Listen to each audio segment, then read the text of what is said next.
Vamos lá, Fernando Haddad, ministro da Fazenda, estaria conseguindo a primeira vitória dentro do governo. Ele teve o apoio de Lula para reonerar combustíveis, parte importante do pacote fiscal anunciado em janeiro. A desoneração, veio por medida provisória, vence amanhã. Reportagem de Leandro Magalhães. Fernando Haddad deixou o Ministério da Fazenda agora à noite. Falou que os detalhes da nova tributação dos combustíveis só serão divulgados amanhã, mas que para evitar um impacto maior para o consumidor, a Petrobras pode reduzir o preço de venda dos combustíveis, hoje acima da paridade internacional. O composto permite aumentar ou diminuir o preço dos combustíveis, ele pode ser utilizado. O assunto também foi tratado em uma reunião da Petrobras entre o secretário executivo da Fazenda, Gabriel Galípolo, o presidente da estatal, Jean Paul Prats, e a diretoria. A tributação sobre combustíveis retorna com alíquotas maiores para a gasolina, o querosene de avião e o GNV, de origem fóssil, e com um valor menor para o etanol, que é renovável. A cobrança deve ser redistribuída na cadeia de combustíveis, de forma que os produtores paguem mais impostos do que os consumidores. O objetivo é diminuir o impacto na inflação.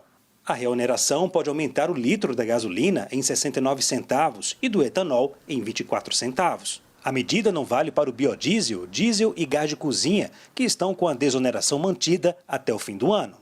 Foi uma vitória da ala econômica. A CNN apurou que no fim de semana, Fernando Haddad, que estava na Índia em uma reunião do G20, ligou para o presidente Lula e teve o sinal verde para retomar a cobrança.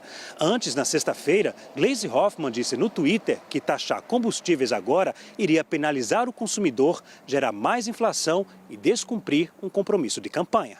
Nesta segunda-feira, Lula e Haddad trataram do assunto pessoalmente pela manhã. Horas depois, à tarde, o Ministério da Fazenda confirmava a volta dos impostos federais. A expectativa do governo é de um aumento na arrecadação de 28 bilhões de reais, em linha com a estimativa do pacote fiscal anunciado em janeiro. Ano passado, quando o governo decidiu fazer aquele corte de impostos, a gente precisa lembrar que teve ali também uma decisão que não foi a mais adequada. A gente poderia ter caminhado por de outra forma, especialmente afetando a população mais pobre, fazendo alguma transferência de renda específica para essa população, que poderia ser mais efetiva, mas a gente está voltando a uma política que já foi feita de forma meio inadequada ano passado. A desoneração assinada por Bolsonaro foi prorrogada nos primeiros dias do governo Lula para evitar um desgaste político no início do mandato.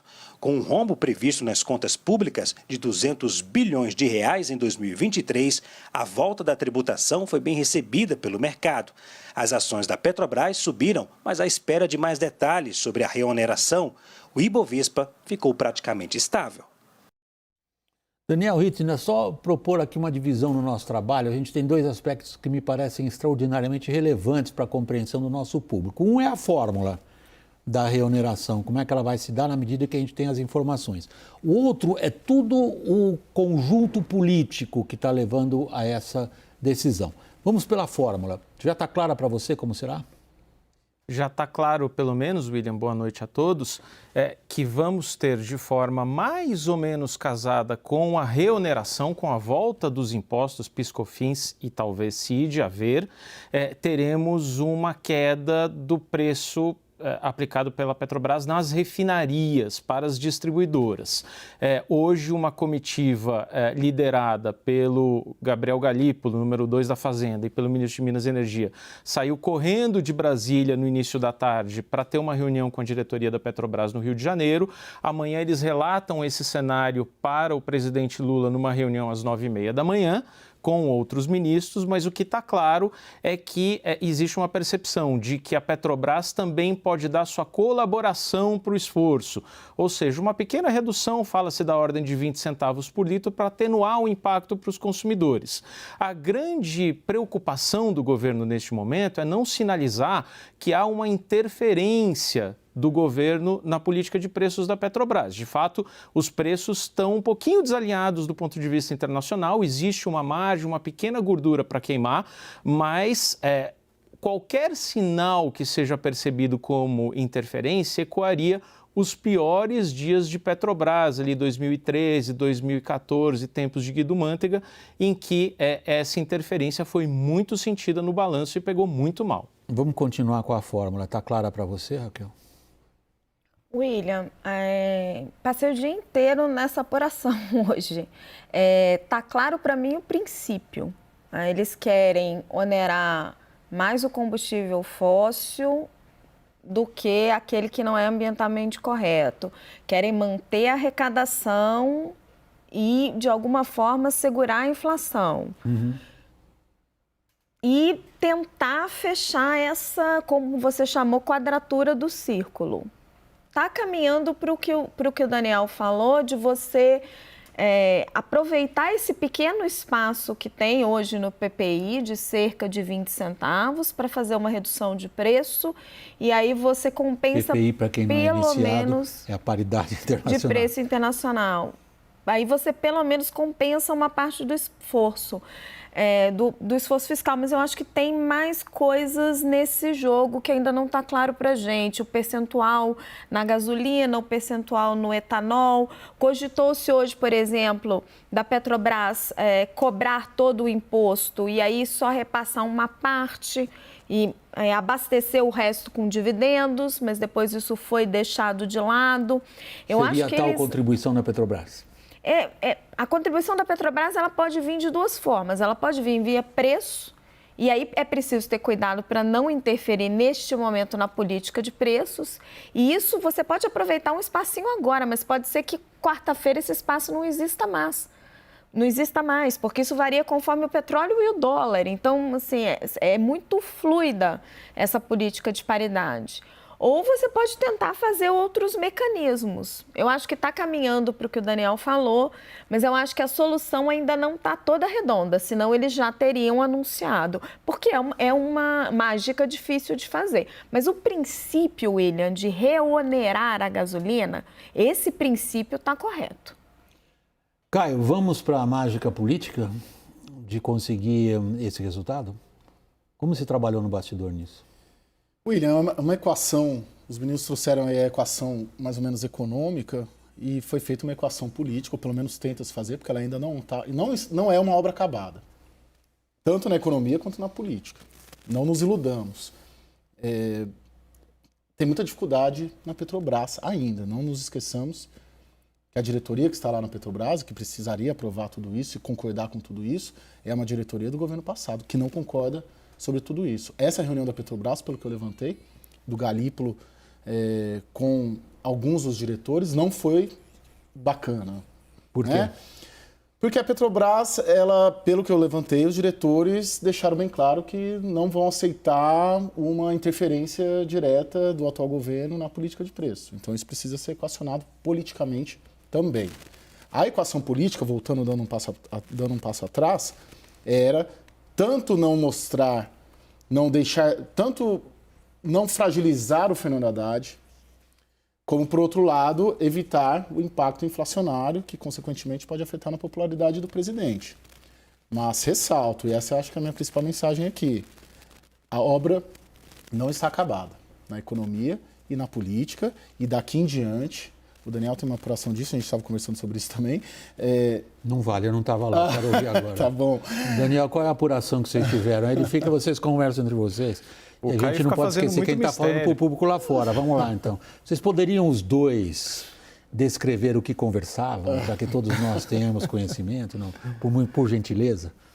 Não, só tem esse ponto que preocupa, que é em termos de sinalização, porque como a Raquel descreveu, hoje, 27 de fevereiro, existe ali alguma gordura dentro da política de preços atual da Petrobras para queimar. Então, o preço poderia baixar, de fato. O valor do litro da gasolina poderia baixar, no mínimo, segundo esses cálculos, 20 centavos. Só que quando a gente pega o que foi ali a política de preços da Petrobras há 10 anos, houve uma interferência, sim, o governo Dilma tentou segurar muito, segurou os preços da Petrobras, e isso causou um prejuízo bem maior para as contas da estatal e derrubou o valor das ações, muito mais do que o impacto sentido pela Lava Jato e os casos de corrupção que foram descobertos, né? Isso é claro.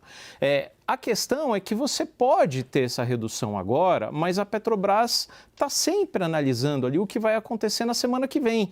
E se ela não sente segurança sobre o que vai acontecer na semana que vem, ela não baixa os preços hoje.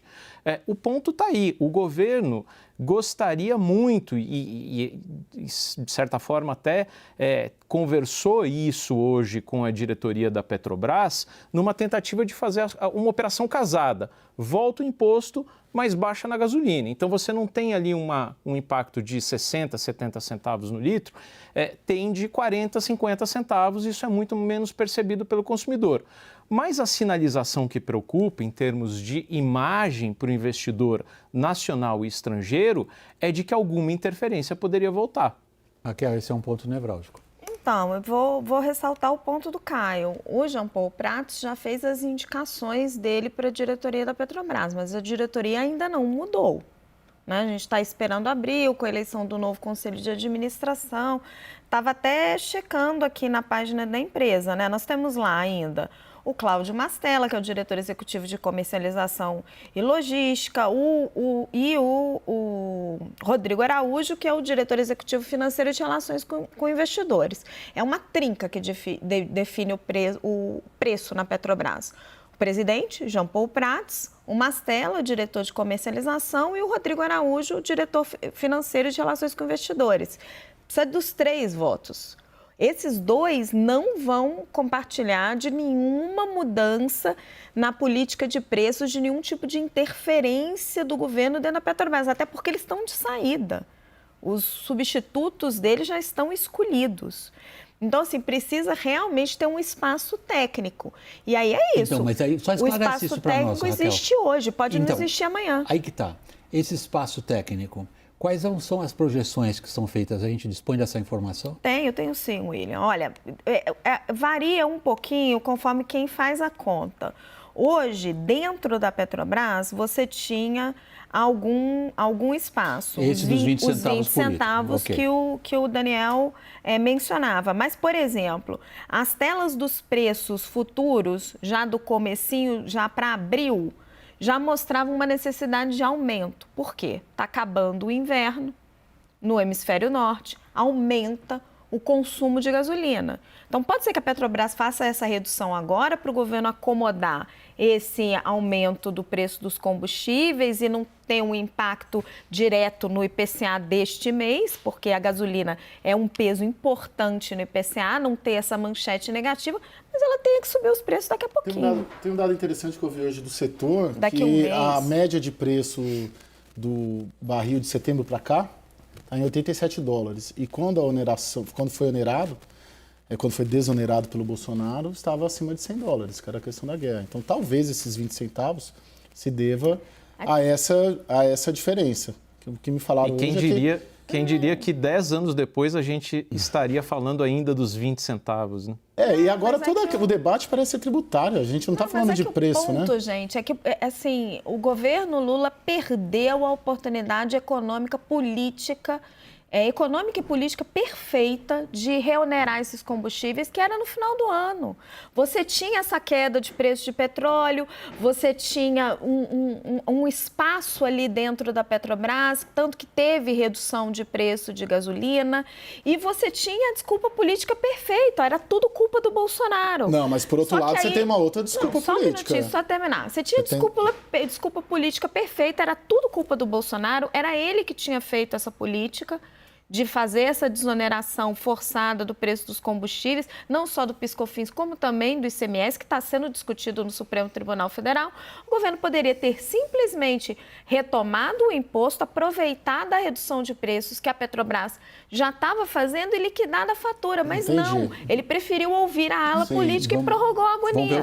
Vamos lá então. Se tinha desculpa política perfeita por esses motivos econômicos que você coloca, eu vejo que tinha as desculpas políticas perfeitas para fazer o contrário. Isso foi feito, foi uma decisão tomada acho que 31 de dezembro, a gente estava cobrindo. Eu estava lá em Brasília, inclusive, para a posse. Uma semana depois, o que aconteceu? 8 de janeiro, invasão, tentativa de golpe. Naquele momento dessa decisão, e não estou justificando nem fazendo juízo de valor, estou dizendo o que me parece, se você está com uma situação política, uma uma dúvida sobre o que aconteceria no dia 1º de janeiro. Um mega esquema de segurança em Brasília. Ameaça de greve de caminhoneiros. De repente, eventualmente, o cálculo político que se fez foi de que retornar à inflação poderia insuflar, talvez, greves de caminhoneiros, paralisações, bloqueios, como aconteceu na esteira da vitória do Lula. Então, me parece, e mesmo assim, uma semana depois, aconteceu o que aconteceu.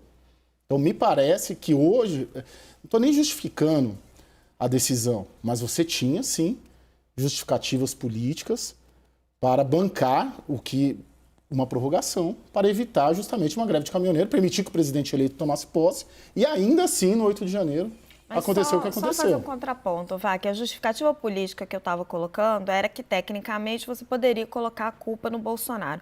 Esse ponto que você coloca, que é essa preocupação com os atos golpistas que realmente vieram, agora, isso é uma preocupação que já vinha com o governo lá de trás, ela foi ratificada pelos atos golpistas, etc., mas ela continua perseguindo esse governo. Tem uma entrevista do ministro Flávio Dino, se não me engano, ao jornal Estado de São Paulo nessa semana, em que ele diz, se o governo não for bom na economia, não ir bem na economia, as manifestações golpistas voltam. E aí isso está sendo definidor para toda a política econômica, porque aí é só gasto, gasto, gasto, gasto, em vez de você ter qualquer sinalização de responsabilidade fiscal. Essa reoneração, que na minha avaliação é a medida correta, se ela realmente vier, é a primeira sinalização positiva que a gente vê. Daniel, às vezes a gente corre o risco de criar uma teoria pós-fato. É normal, sobretudo no que a gente faz. Nós estamos observando a história contemporânea, como ela evolui. Nós estamos querendo estabelecer qual é o critério político que prevalece nesse momento. O governo está, evidentemente, diante de um dilema político clássico. Ele pode escolher, neste momento, reonerar combustíveis e arcar com o ônus político do crescimento da inflação e da insatisfação das pessoas. Ninguém quer saber de imposto mais alto e ninguém quer saber, portanto, de gasolina mais alta. Ou ele pode escolher uma outra fórmula, que seria: vamos ter que adotar algumas medidas agora porque vamos colher os frutos lá na frente. Me parece que a primeira é a hipótese de trabalho imediata. É porque também, William, você vê um grande embate aí que ocorreu durante todo o mês de fevereiro, que foi essa luta do governo e do próprio presidente contra o Banco Central, os juros altos e Roberto Campos Neto, né? Já a gente tem uma nova reunião do Comitê de Política Monetária, 21, 22 de março, e que fato novo você pode ter para que o Copom eventualmente, não que vá cortar a taxa de juros, porque ninguém trabalha com isso, né, sinceramente, mas que acene lá na frente, no próximo comunicado e na próxima ata do Copom, com alguma colaboração do governo. Essa colaboração teria que vir pelo lado fiscal.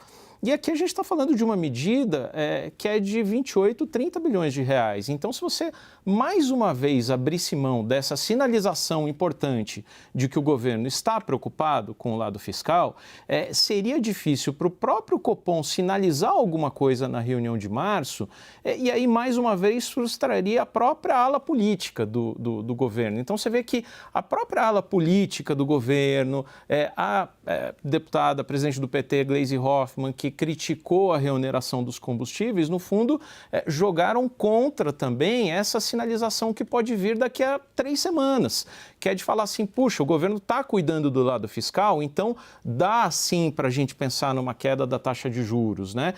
A sinalização agora de abrir mão de novo desses impostos significaria todo o contrário. Então, não me parece que faria sentido, não seria coerente com o próprio discurso que a ala política do PT também está defendendo quando a gente lembra de outros fatores. Vamos examinar essa ala política, Daniel. Me parece relevante para a gente entender as decisões que são tomadas. Como a gente considera a atuação, por exemplo, da presidente do PT, Gleisi Hoffmann, a gente percebe uma desinibição completa dela em interferir em qualquer área, particularmente as áreas sensíveis da economia. Você está tirando o Haddad da ala política do PT? Não, você faz um contraponto interno, presidente do partido. Ou Gleisi Hoffmann é Lula?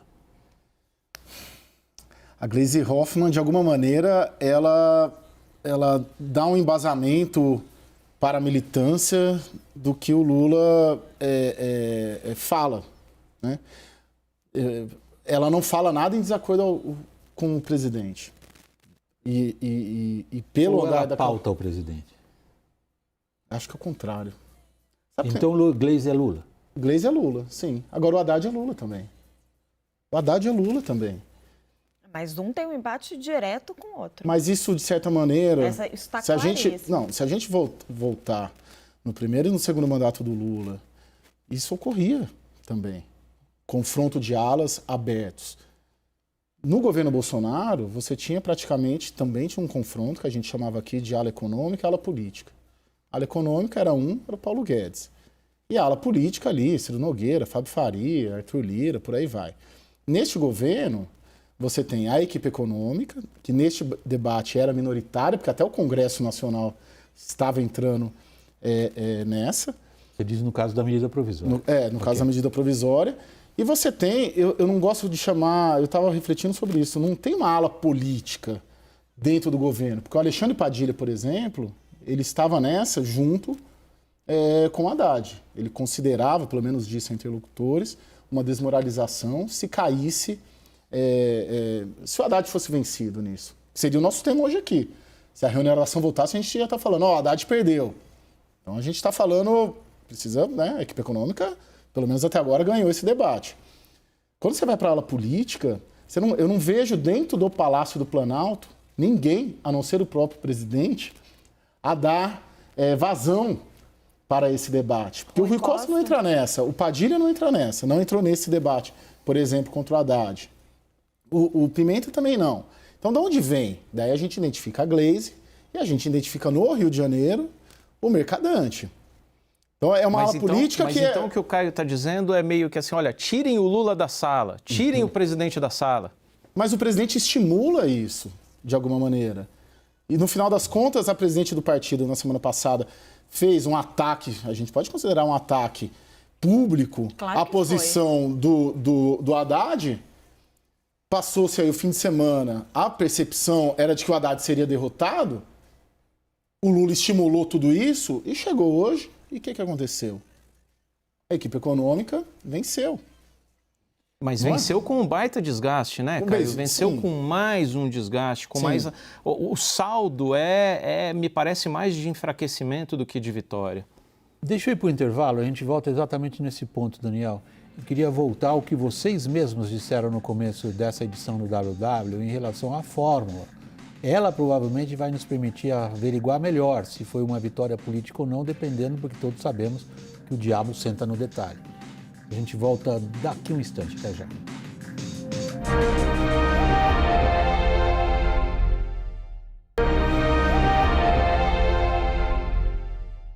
WW voltando do intervalo, a gente continua falando.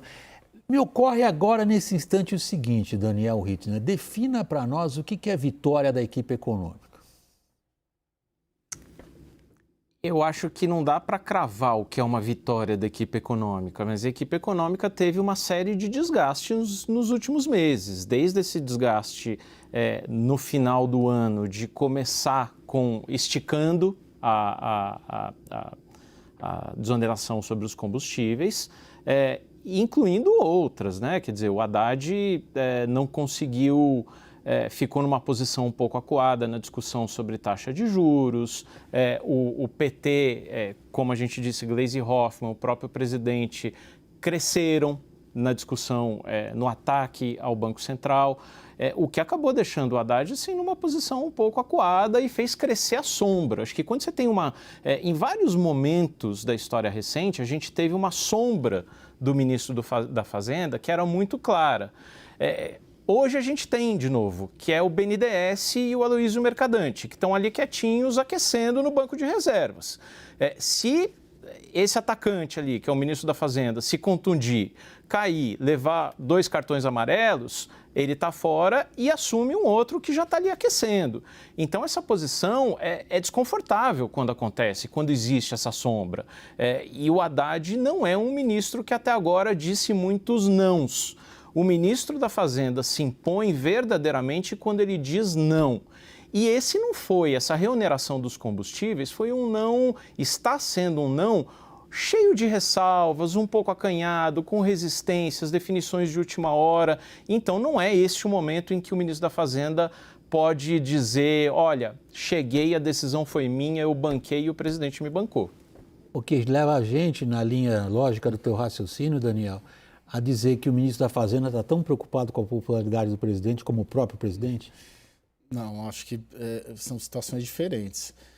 O Haddad tem o pior emprego do mundo, né? Segundo, tem um livro, né? Thomas Trauman, sobre isso, com esse título, inclusive. Ele não está ali... ministro da Fazenda do Brasil, especificamente. Exatamente. É o pior emprego do mundo. Nessa situação, eu acho que dá para considerar, sim, uma vitória, sem dúvida. Contra o Congresso, contra o Palácio, contra a Glaze, contra o BNDES. Poxa... Eu quero assim, me arriscar aqui hoje... Ao que você quer se arriscar? Eu acho também que, assim, diante da situação,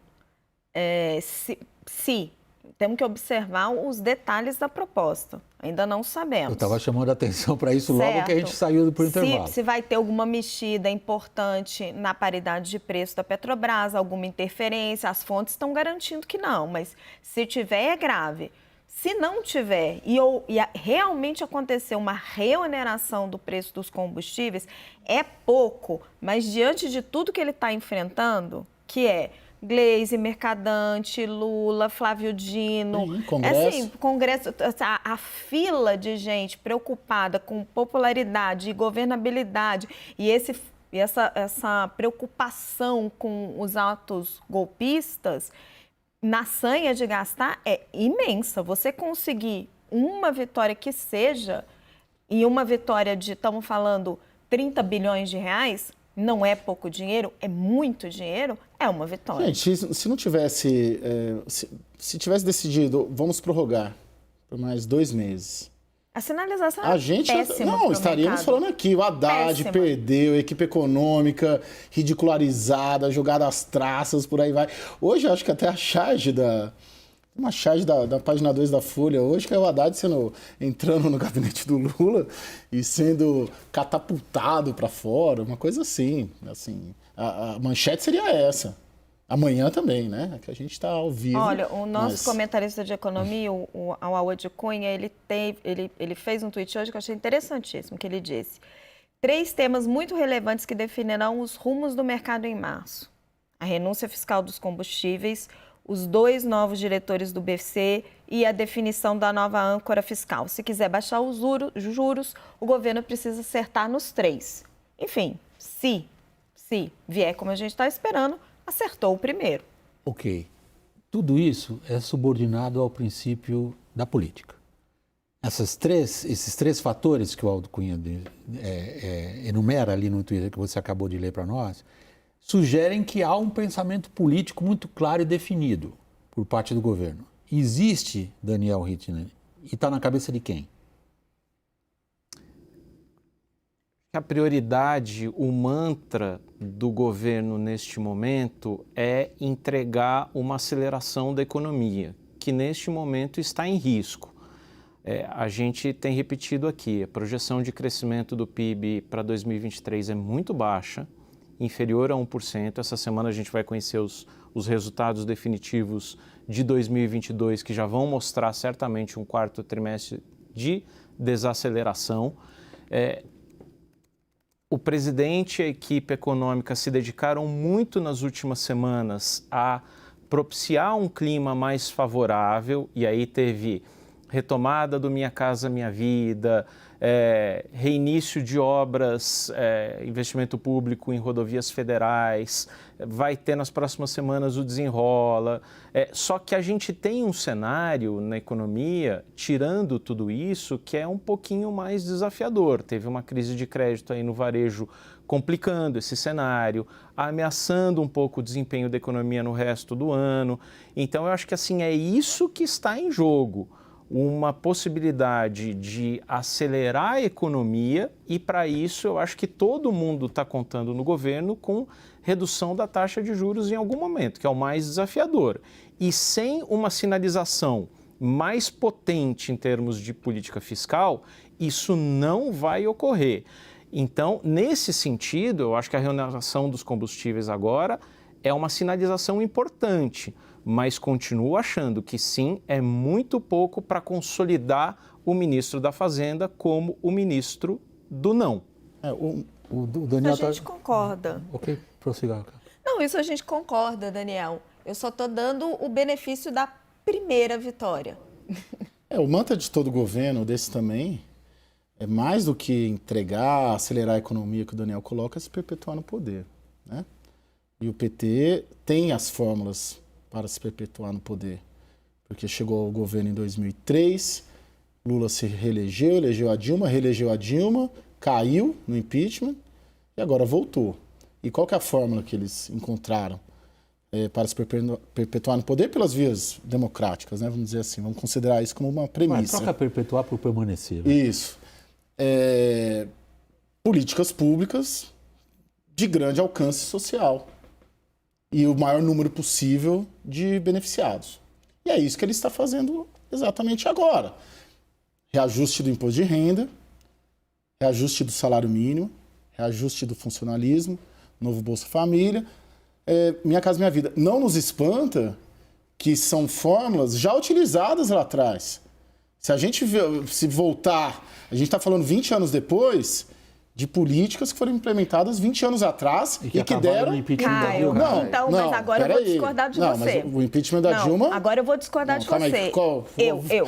Isso tudo feito sem uma preocupação com o fiscal, você fazer todo esse gasto sem nenhum controle, que isso não foi feito no primeiro governo Lula, isso começou no segundo governo Lula e prosseguiu no governo da Dilma, deu no impeachment. Não, eu não estou fazendo um juízo de valor sobre a fórmula, eu estou falando que essa é a fórmula, estou dando um dado objetivo. Você está falando que é a fórmula que funciona para se manter no governo. Ela também não fez um juízo de valor, ela apenas assinalou a linha do tempo. O que começou no Lula 1, prosseguiu no Lula 2, acentuou-se no Dilma 1 e no Dilma 2 não terminou. Então, é simplesmente uma constatação ao longo da linha do tempo. Mas... Sim, muito embora o debate sobre impeachment, eu tenho uma tese que eu já falei aqui, eu acredito que a Dilma caiu pela economia, sim. Agora, até que ponto a Dilma não caiu? Porque não houve um sinal, e na época não houve um sinal do Palácio do Planalto, seja por incompetência, seja por inabilidade, de que não seguraria o avanço da Lava Jato contra o Congresso Nacional. Mas, Caio, sabe que o Eduardo Cunha não teria aberto o impeachment se o PT tivesse topado as indicações no Conselho de Ética da Câmara dos Deputados. As duas coisas caminharam juntos, Caio. Não, então é outra coisa, porque você estava colocando que era só economia. Não, mas tem fatores políticos, investigativos e policiais na queda da Dilma. A gente estava fazendo análise econômica. Sim, agora, se a gente voltar lá no impeachment da Dilma, o Congresso não teria tido o apoio de amplos setores da economia como teve... Sim. Certo? Se a economia não estivesse indo para o buraco. Eu acompanhei durante muito tempo grandes empresários, grandes banqueiros dizendo: vamos dar uma chance para o Joaquim Levy. A última coisa que o país precisa é de um impeachment, de uma troca brusca do governo. Quando ficou claro que o país rumava para o abismo, eles largaram a mão do governo. Mas se o Palácio do Planalto tivesse oferecido proteção... Eu vou interromper aqui pelo seguinte: nós estamos entrando num debate do chamado contrafactual, o que teria sido ser... que, vamos dizer, foge aqui a essa edição. Nós estamos... Desculpe, aqui eu sou obrigado a interromper, porque a conversa está desviando para um ponto de vista de uma análise histórica e investigativa interessantíssima, mas a gente faz uma outra edição sobre isso. Eu queria voltar ao ponto, Daniel Rittner, que nos importa, sobretudo neste momento, que é estabelecer se tem um Estado maior nesse governo preocupado com qual diretriz tem que ser seguida em qual momento. É que acho que assim, o ponto que a gente estava discutindo aqui, não quero retomar não esse debate, é só o Caio... Não, quer dizer, não quer, mas quer, tudo bem. Vocês que mandam assim, no programa, vamos embora. O problema é o seguinte, o que tá na cabeça do Lula, e ele falou isso inúmeras vezes na campanha eleitoral, na última campanha eleitoral, é um país que ele julgava o país feliz, o país da fartura, o país da picanha e da cerveja, o país em que ele saiu ele terminou o segundo governo com 87% de aprovação. E saiu com 87% de aprovação porque a economia cresceu em 2010 7,5% e vinha numa aceleração ali, né? Vinha crescendo 5, 6 nos anos anteriores e aí a gente descambou para esse período Dilma de muita interferência, o preço veio e a gente entrou na pior recessão em um século. Talvez o que esteja causando angústia no governo atual, no Lula 3, é que a gente não tem um cenário de recessão aguda, nem de longe, mas a gente não está com nenhuma sinalização, nenhuma, de que a economia vai voltar a um crescimento mais robusto. E essa economia, a economia do PIBinho, do PIB de 1, do PIB de 2, e nenhuma projeção olhando ali para 24, para 25, indica que a gente vai ter esse crescimento mais robusto, e isso é o que angustia o governo. Então você precisa, aí é que a gente começa a falar de Minha Casa Minha Vida, de um arcabouço fiscal mais leniente com o gasto, que existe essa possibilidade, de um novo PAC estimulando a obra pública e enfim, colocando de novo o Estado como indutor do desenvolvimento. Tudo muito bem, porque o que está na cabeça do presidente agora é recriar esse otimismo com o país que leve a um crescimento mais robusto e nada está indicando, sinalizando para tal. Vocês estão dando uma excelente pauta para os próximos programas, você vai falar e nós vamos para o intervalo, Raquel. Eu sei que você não gosta do contrafactual, William, mas... Não, eu gosto sim, eu só acho que ele tem um limite. Vou só fazer uma lembrança aqui. Esse crescimento de 2010, de 7,5%, ele vem das medidas de 2008 para combater a crise do Lehman Brothers, que foram esticadas ao máximo para garantir a eleição da Dilma. Eu me lembro, depois da Dilma reeleita, estoura a bolha do crédito de automóveis, em que as pessoas não conseguiam pagar as prestações dos seus automóveis e eram obrigadas a devolver o carro.